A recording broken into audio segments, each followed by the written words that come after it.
the indie side of games, we've seen the evolution of retro graphics to new end graphics, and here we're seeing it in real time with Adventures of Pip, with Tic Toc Games. I'm here with Marc. Hi, how's it going? And first of all, for those who don't know, what's happening in the world of Adventures of Pip? So what happened is this evil queen came into the world and she decided she wants to take all of the pixels from everybody. And the only one who's brave enough to stand up to her is this guy who always was one pixel.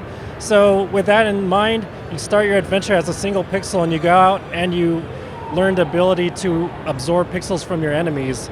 And when you do that, you become a higher resolution and you have different abilities the higher your resolution becomes.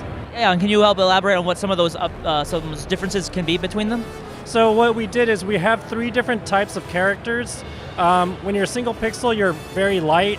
When you're medium resolution, you're very fast and agile. And then when you're a high resolution, you become strong and heavy. And that's the way the player should be thinking when they play the game. When you're light, you can do stuff like you can float in the air, you can hover down, you can fit into tight spaces. When you're the agile one, you can jump off of walls, you can run fast. And when you're heavy, you can smash through walls and push heavy blocks. So it's something that when you face new obstacles, you'll have to figure out which one to use at what time.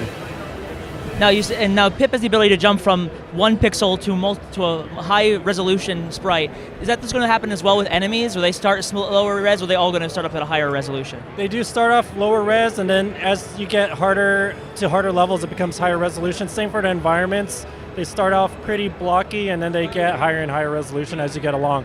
So as far as the enemies and environment, the resolution is more tied to their difficulty. Now, before you created Tic Toc Games, you guys worked at Way Forward. Now that you've been independent for a while, how would you compare the experiences working for a developer as opposed to being your own boss?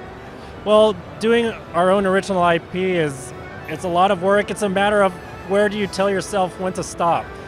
So, we're at the point right now where we're doing our early access for Steam. We're going to get some feedback from other players and then try and release in May. Now, this game was also on a Kickstarter campaign, much like another Way Forward turned indie team, Yacht Club Games. How would you feel that the Kickstarter and crowdfunding process helped improve the game?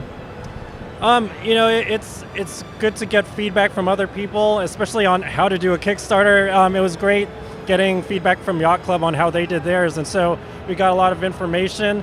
It's fun to reach out to people. It's also a lot of work. So, half the time you're trying to develop your game, but half the time you're having to reach out to your Kickstarter community and make sure they're up with all the updates and everything. So it's interesting, but it was fun to do. And you said it's coming out in May, and you have the Steam Early Access. I imagine it's coming to PC. Is there any prospective platforms other than that when it comes out? Well, the Steam Early Access is in 2 weeks. That's going to be for Steam. And then come May, we're trying to hit Xbox, PlayStation, and Wii U. So when it comes out, check it out in a couple weeks when it's out on the early access, and come on May and watch evolution happen right before your eyes.